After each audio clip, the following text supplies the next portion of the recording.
trade for seafood, it started 42 years ago. My grandfather and his fishing partner started in a little bitty building on the corner here. I grew up in this building. They started a few years before I was born, grew up raised in the building, and just keeping on the legacy of the seafood business. My name's James Palas. I've been a shrimp all my life. I say all my life, from 12 years old to 42. I'm just gonna keep working as long as they let me work, I guess. That's all I can do.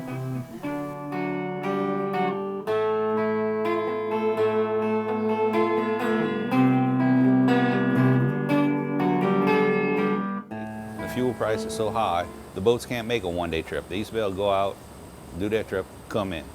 You know, fast boat, burn a little fuel, it didn't matter. Fuel was cheap. Now fuel's high. You gotta have a bigger boat, go out there, you gotta stay for 2 or 3 days out on the water, and then come in. So if you out there 2 or 3 days, the first catch, you know, is coming on the second day coming in. And then by the time they come in, they ice it.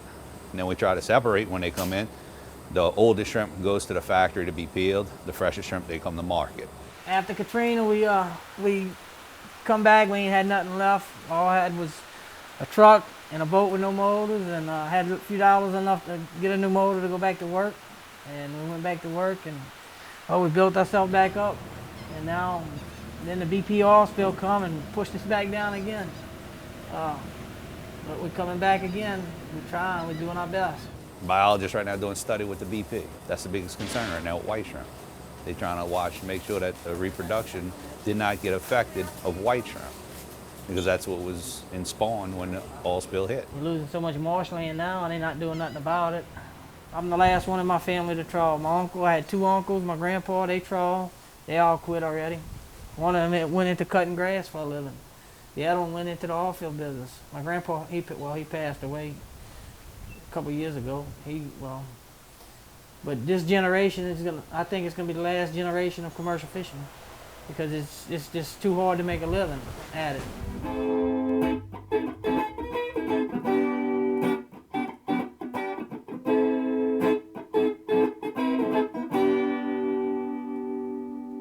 So we don't need imported shrimp, especially here in Louisiana. We don't need imported shrimp. It doesn't make any sense. It doesn't make any sense. You know, 85% of the restaurants here in Louisiana sell imported shrimp just because it's cheaper. And now they don't know what they're asking for. You know, we ask for wild caught American, and you will get wild caught shrimp. But if you don't ask for it, then you're not going to get it. You only check 1% of containers coming into this country. We've been screaming about that for a long time. The ships, they call it port shopping. They go around and they find a port that would accept them and take them off, because they only test 1%. Let the people know where the shrimp is coming from, where your seafood's coming from. It's not that big of a deal if you're using our shrimp.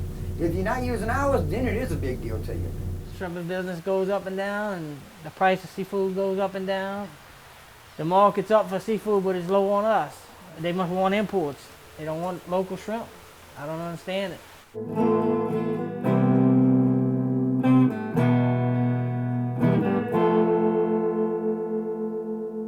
When I was a teenager, 10-15s we used to sell here for $5.50 a pound. I was a teenager. 20 years down the line, 10-15s we still selling for $5.50 a pound. I mean, that tells you right there. Everything else went up, you know. Automobiles, milk, bread, but shrimp still the same. Still the same. That's what'll kill it.